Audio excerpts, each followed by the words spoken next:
The question often crops up, what is the difference between sensation and perception?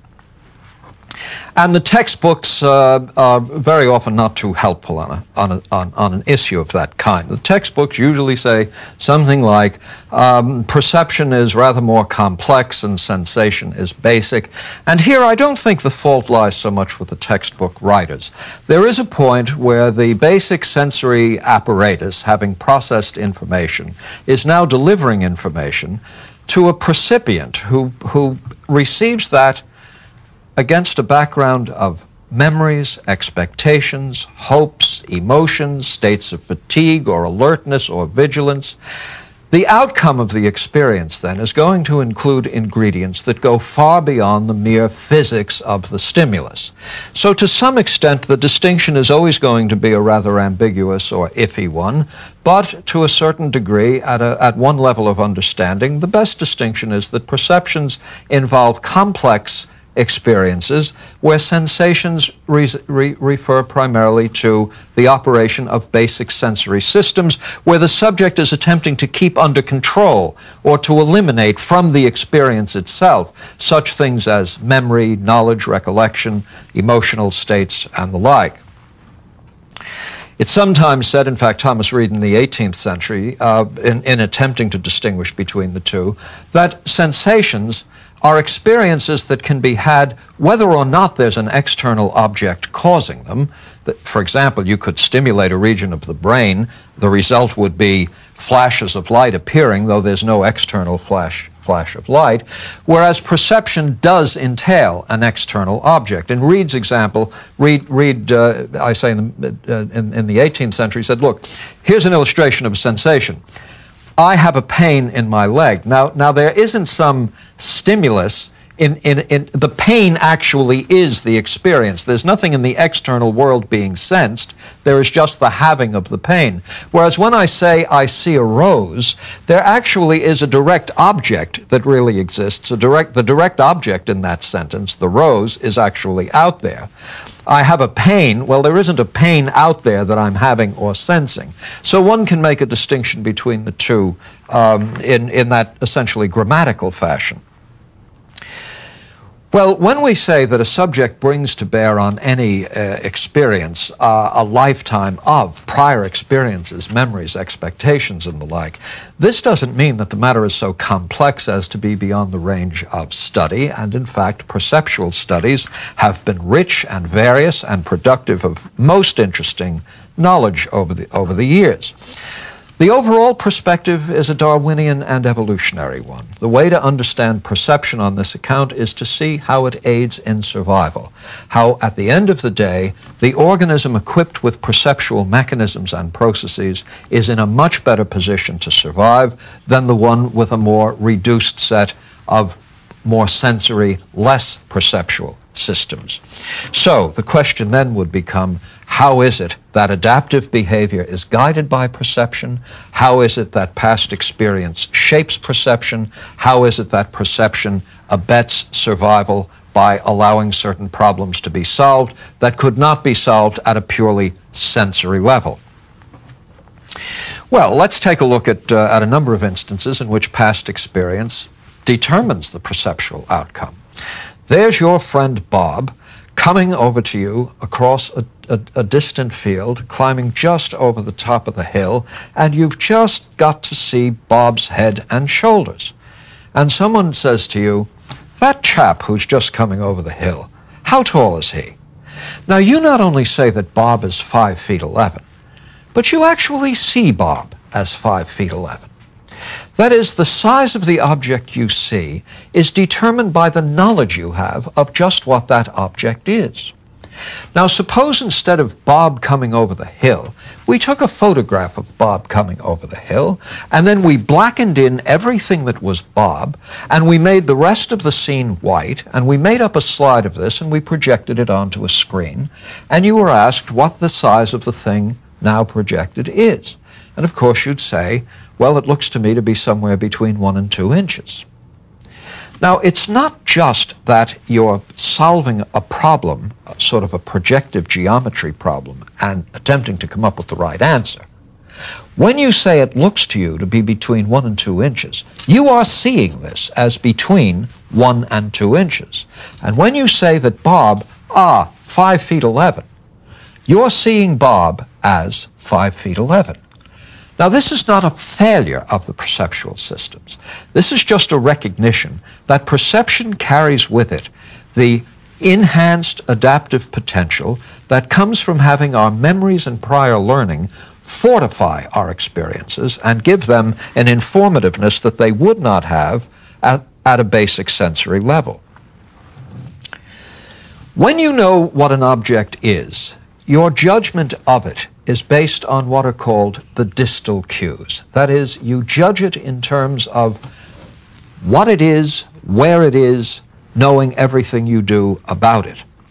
When you do not know what an object is, your judgment of its properties is based on what are called proximal cues. In the case of vision, these are retinal cues. Your judgment of the size of an object is determined by the size projected onto the retina. Do you see? You become very much a sensory system where there is no information in the stimulus. And you become ever more a perceptual, learning, memory, problem-solving system where, in fact, the information available allows you to function in that way. So one wants to distinguish at this point between experiences that are determined by proximal cues, namely projections onto the retina, experiences that are determined by distal cues, namely the overall contextual features of the situation plus what you know about what you are looking at. The general phenomenon is referred to as a constancy phenomenon. Certain objects which are known retain their properties in almost any context. Size constancy and shape constancy are the two textbook illustrations of this. I mentioned Bob coming over the hill.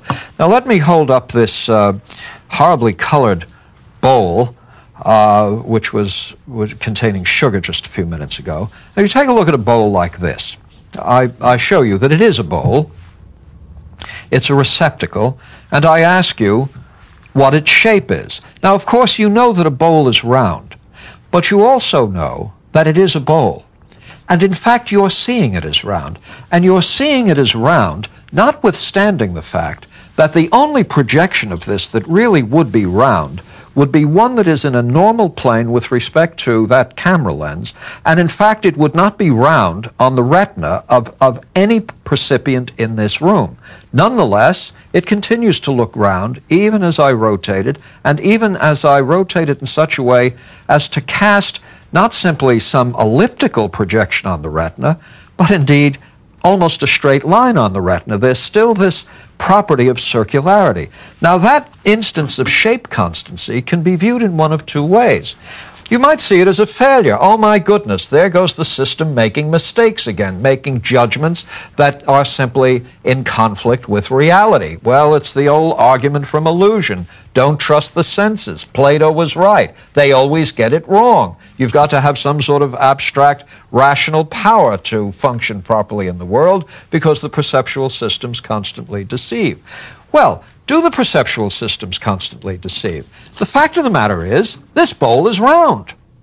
And therefore, when you perceive it as being round, you are making what is called a veridical perception. That is a correct perception of the object as in fact it is. What you are not correctly reporting is the distribution of light on your retina. But of course, the distribution of light on your retina can quite flagrantly violate the true geometric properties of the object that you are looking at. So we would not want to say that constancy phenomena are illustrations of the failure or weakness or error-proneness of perceptual systems. Rather, we want to say that perceptual systems, properly fortified by memory, by information, etc., can overcome distortions that take place at a purely sensory level. Now, constancy phenomena show up in a whole variety of situations. For example, if I take the pages that are on this podium and I step back and I hold this bowl up to the light so as to cast a shadow on the paper, I don't think you can pick this up on camera, but the fact is, a true description of what's on the paper would have the paper being gray. The paper is not perceived as being gray. The paper is perceived as being white. Now, it's perceived as being white in part because one knows that it is white paper. But that's not to say that I see this as gray, and yet, since I know it's paper, I'm going to call it white. No, I see it as white. Again, a constancy effect, in this case, a whiteness or a color constancy, in the face of environmental events that otherwise are changing the pure sensory qualities of the stimulus. So constancy phenomena are part of our overall adaptive resources and are absolutely necessary to survival. And I think if you pause for a moment to reflect on this, you'll see why. You probably will never have, in the course of a lifetime, two identical sensory experiences. That is, the world will never present itself in exactly the same physical way on two successive occasions. As a lecturer stands at a lectern and looks at students in the audience, the mere fact of moving one's head as one speaks results in an altered distribution on the retina of the faces of the people in the room. Thus, every one of these transformations is presenting an original stimulus, never seen before. The head will not move in exactly the same way on two occasions. If I lean toward the camera, then anyone who is looking at this lecture on television would have to see me becoming larger. But that's not what happens. No one sees me becoming larger and smaller. Rather, one says that a person of the same dimensions, unchanging dimensions, is changing his distance with respect to the lens. So as the external world never presents itself identically on separate occasions, how is it we could ever learn about the properties of the world? We learn about the properties of the world through the process of constancy. That is, the stimulus may change all over the place, and yet what we know that stimulus to represent remains constant. We understand that the world undergoes physical transformations in time and in space, but yet a thing remains itself even through these transformations. What constancy gets at is the sameness or the identity of an object. It gets at that fundamental logical relationship according to which a thing is necessarily itself. A thing remains itself as you turn it upside down, as you move it left and right, as you put it in the foreground or the background. Constancy as a perceptual outcome reflects this fundamental logical precept, this logical principle, and it is behind our ability to adapt to an ever-changing world. We wouldn't be able to get across the street without it. Now, context is an important factor in constancy phenomena. That is, knowing the overall situation in which a given stimulus is presented allows the perceptual system to extract the right kind of information from that stimulus. Sometimes the context can produce illusory consequences, and these have been studied at great length and often. Of course, one of the most famous of the illusory phenomena, at least in general psychology, and it's something that has been written about and studied for centuries, is the moon illusion. And everybody experiences the moon illusion. And I should tell you that to this day, although there have been some wonderfully inventive explanations for the moon illusion, it remains a rather elusive phenomenon when it comes to figuring out precisely what's going on here. Well, what is the moon illusion? The moon illusion finds the moon being much smaller at its zenith than it is at the horizon. If you take a look at the horizon moon, it just seems to be multiples of the moon seen at its zenith, at its greatest height in the sky. How are we to account for this? Well, let me offer a few incorrect explanations for the moon illusion. All inventive, all quite clever, and all quite plausible.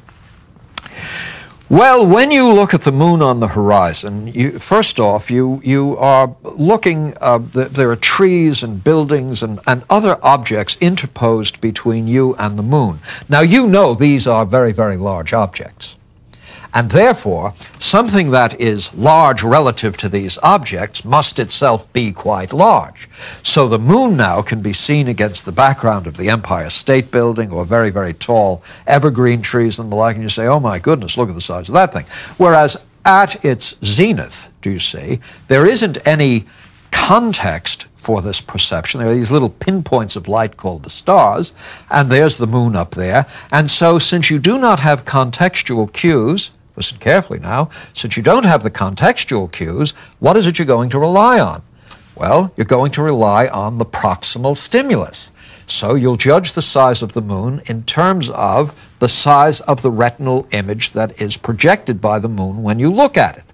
So you've got the stock case now of the distal stimulus being useful when the moon is on the horizon, because now you can see it in relation to buildings, trees, hills, and mountains.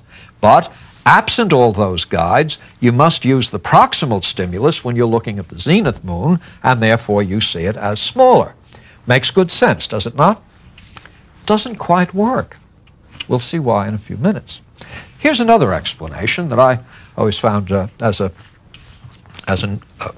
citizen of the nation of New York City, I always found this to be a quite plausible explanation.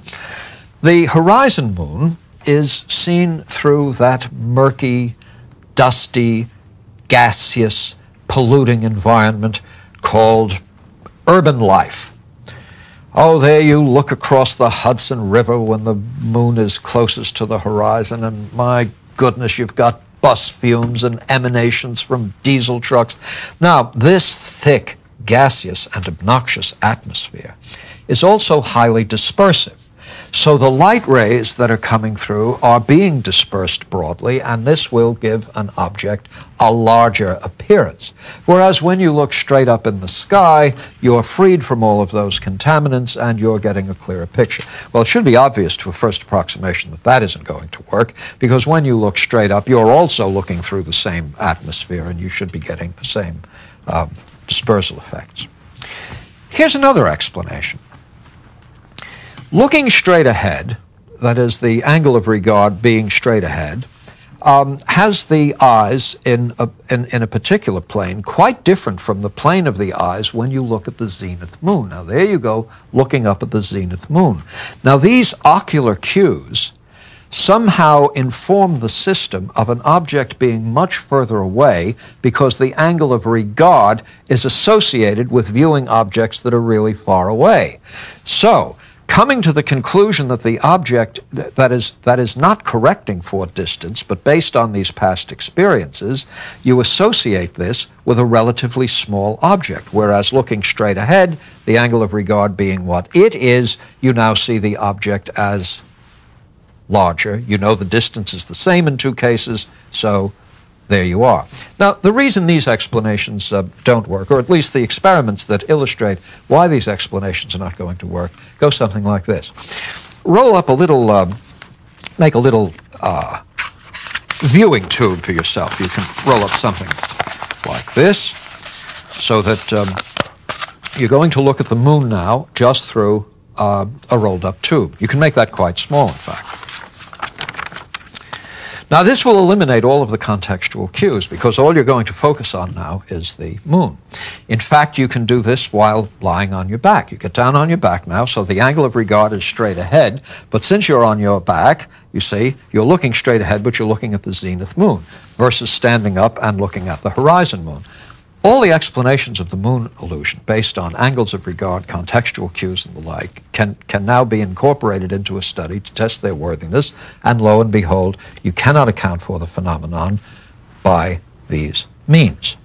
So there are explanations for the moon illusion. They work more or less. I'm inclined to think that looked at closely, they work less rather than more, and I think the best take on the moon illusion, so to speak, is that all of these factors are involved, and they are involved in different ways. Angle of regard is not something we immediately sense, whereas knowing that the moon is the same size and that the horizon is closer to us than the vault of the sky probably has us doing all sorts of non-conscious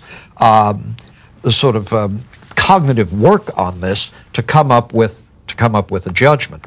Oh, by the way, in case you're wondering whether photographs of the moon at the zenith and on the horizon yield the same effect, the answer is yes. So you can get the moon illusion by taking photographs of the moon on the horizon and straight ahead. Well, one interesting thing about the moon illusion is that it tends to violate the size constancy effect. We do know the moon the way we know George over on the hill, don't we? We know the moon is not changing its size as it moves through the sky. We've got as much knowledge of the moon. In fact, our generation has a great deal of knowledge of the moon. Our gang has actually walked on the place. Nonetheless, the moon illusion is striking in its effect. The horizon moon is manifestly larger than the zenith moon. So this failure of constancy becomes quite interesting.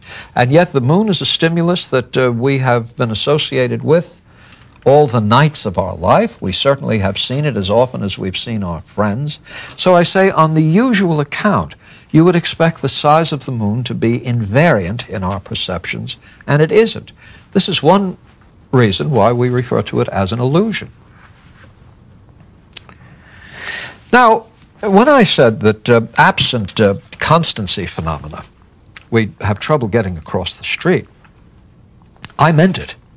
In fact, absent constancy phenomena, we would have trouble knowing that we are crossing the street. Recognize that on no two successive occasions are our biological states constant. As I stand here, hundreds and thousands of cells are dying. New cells are forming as a result of mitotic division. We're getting older not just year after year after year. We get older microsecond after microsecond. On no two successive occasions are my physiological states the same, my muscle tension the same, my heart rate precisely the same, my body qua body the same. How could I possibly then know I am the same? That is, what's the basis upon which we recognize ourselves as having a continuing personal identity, even in the face of these ongoing, manifest, and often quite extreme physiological changes? Perhaps the most profound example of a constancy phenomenon is the continuing sense of ourselves as continuing beings. Beings who remain the same, not only minute to minute, but year after year, and even decade after decade. Now, we're inclined to say, well, this works chiefly as a result of memory. We've got memories of the past that link up with the present, and these are our memories. Everybody's memory is somebody's memory, and by that continuity of memories, we are able to knit together a continuing sense of our own identity. This was an argument, by the way, put together by John Locke. John Locke wrote interestingly on matters of this kind. In fact, Locke had a very famous example of the prince and the peasant. Locke addressed the question of personal identity. How is it in a constant state of flux, physical, physiological, and the like, there is this continuing personal identity? And of course, Locke's solution to the problem was a memory problem, and he offers this as an example. Suppose two chaps go to sleep at night, a prince and a peasant, and in the middle of the night, all of the memories that the prince has are put into the mind of the peasant, and all of the memories of the peasant are put now into the mind of the prince, so that when they wake up, they each have the memorial history of the other. Locke says, I do not doubt when they awaken that they remain the same men, but they are nonetheless different persons. Locke wants to make the distinction between being a human being and being a person. The person you are is the repository of all experiences that you've had, what is in your consciousness, and the like. So Locke's solution to the problem of personal identity is the memory solution. Well, there's a thick literature on this, and many contemporary philosophers have written on it. I've taken a turn at bat several times on this very issue.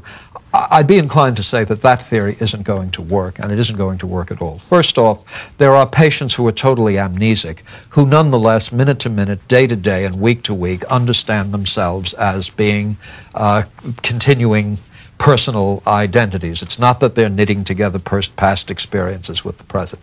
Secondly, the fact that one remembers having done something surely does not make that person the one who did it. There are people in institutions all over the world who recall having lost the Battle of Waterloo in Belgium. That does not make them Napoleon. We'd be inclined to say that it makes them schizophrenic or mad. Thirdly, when we reflect on our continuing personal identity, we do not make any conscious attempt to string together previous experiences and the like. It seems to be some existential reality. There must be something in the system, muscle tone, something subtle, maybe something psychic, maybe something immaterial. Did he say that? Well, it's only 1997. We're up for surprises in the future decades and centuries and the like. But a memory theory isn't quite going to do it. The plain fact is, from very, very early in life, children must develop a sense of a personal and continuing identity.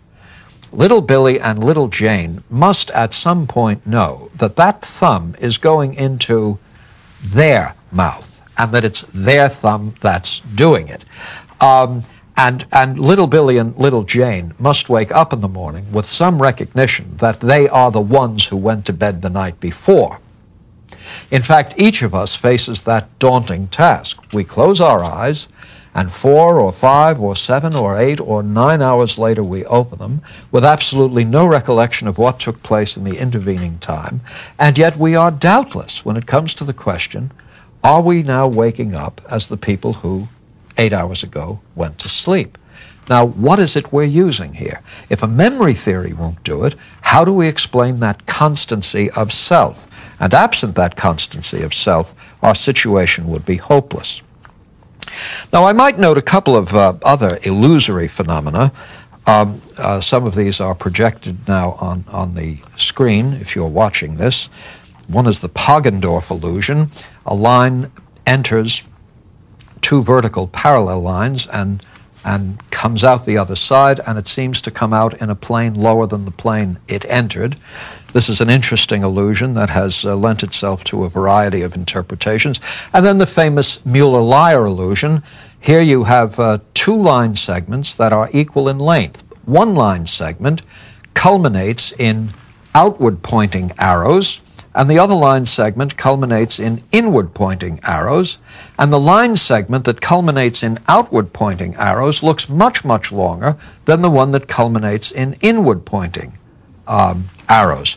Now, this too is an illusion that has lent itself to some extremely inventive explanations, based, for example, on the experiences we have inside, where the ceiling lines are like arrows of one sort, whereas when you're outside, the outside of the building seems to be pointing in the other direction, and this, in our experience, somehow matches up with size.